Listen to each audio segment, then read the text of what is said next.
Ukraine के खिलाफ रूस का ट्रेनिंग प्रोग्राम।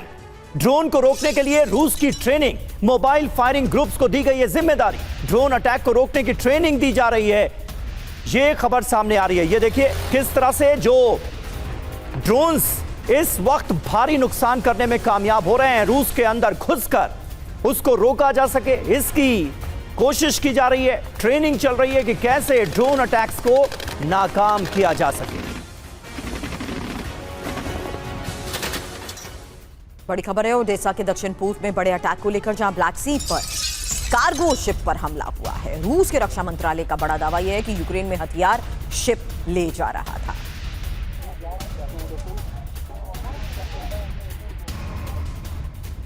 और रूस का यूक्रेन पर जेट पावर ड्रोन से हमला। करीब 12 घंटे तक यूक्रेन पर लगातार हमले हुए हैं। रूस ने 76 जेट पावर ड्रोन यूक्रेन पर दागे। रूसी फौज ने 7 इलाकों को किया है टारगेट।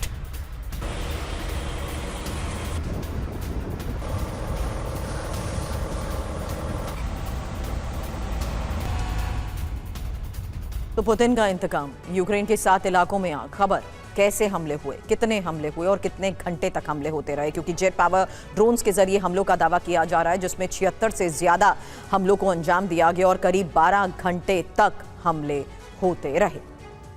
और देखिए कितने टारगेट थे। यूक्रेन के 7 इलाके कीव मुख्य टारगेट पर था। 66 ड्रोन गिरा दिए गए हैं, यानी हवा में ही इन्हें मार गिराया गया है, यूक्रेन ने कहा है।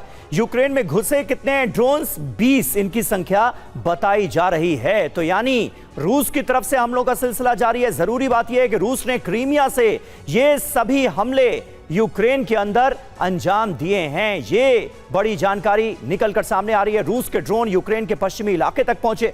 यूक्रेन के डिफेंस सिस्टम करीब करीब फेल हो गए। और प्रोफेसर संजय भारद्वाज हमारे साथ मौजूद हैं। संजय जी, 5 साल तकरीबन हो गए और ये जंग रुकने का नाम नहीं ले रही है।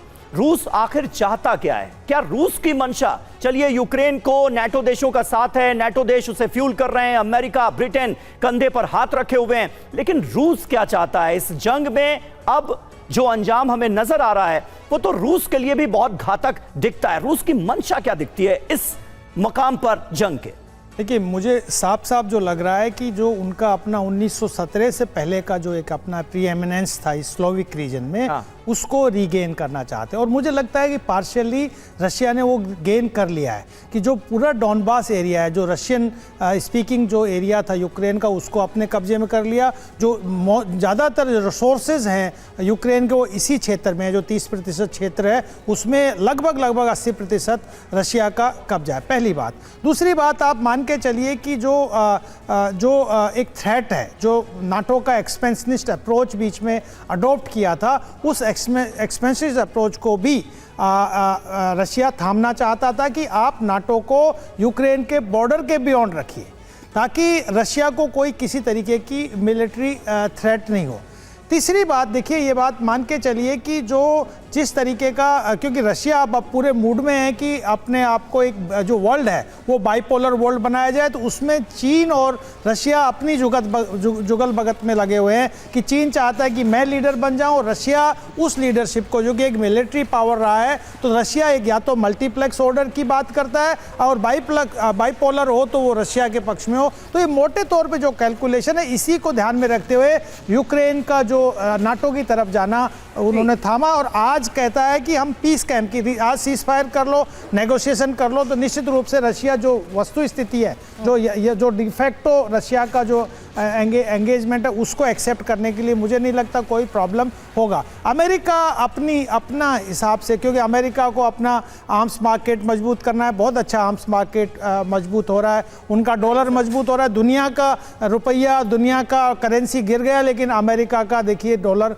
मजबूत होता जा रहा है। और मान के चलिए कि जो सप्लाई रूट्स थे, देखो एनर्जी कहाँ से जा रही थी, रशिया से जा रही थी और मिडिल ईस्ट से जा रही थी, दोनों को डिस्टर्ब कर दिया, ताकि जो अमेरिका का सेल गैस से जो एनर्जी मार्केट है वो उस पर दुनिया की डिपेंडेंसीज बने। वेनेजुएला आपने पहले ही कब्जे में कर लिया, तो पूरा जो गेम है बेसिकली जो अमेरिका अपनी सुपरमेसी को बनाए रखने के लिए सारा गेम कर रहा है, उसको चैलेंज कर रहा है वो रशिया कर रहा है मिलिट्रीली, उसको ईरान चैलेंज कर रहा है, और निश्चित रूप से जो और इमर्जिंग पावर है, चाहे वो चीन है, भारत है, वो भी इस तरीके का जो स्टेटस को है उसको एक्सेप्ट नहीं करते, वो मल्टीप्लेक्स वर्ल्ड की बात करते हैं। लेकिन इस बैटलफील्ड से आज की खबर यह है कि सर अब युद्ध का विस्तार मॉस्को के अंदर सीधा इंफ्रास्ट्रक्चर को टारगेट करते हुए यूक्रेन जिस तरीके से कर रहा है, उसके बाद रूस और एग्रेसिव हो रहा है। हालांकि ज़ेपोरिज़िया न्यूक्लियर प्लांट के पास अटैक को लेकर भी एक बड़ी खबर आ रही है, जहां ड्रोन अटैक में एक की मौत हुई है, 15 घायल हुए हैं, और रूस दावा कर रहा है कि यूक्रेन ने ड्रोन अटैक किया है, और IAEA ने कहा है कि प्लांट पर ना करें हमला। तो लगातार ड्रोन हमले किए जा रहे हैं, और अब ज़ेपोरिज़िया न्यूक्लियर प्लांट के बिल्कुल नजदीक हमले को लेकर रूस दावा कर रहा है कि यूक्रेन ने ड्रोन अटैक किया है।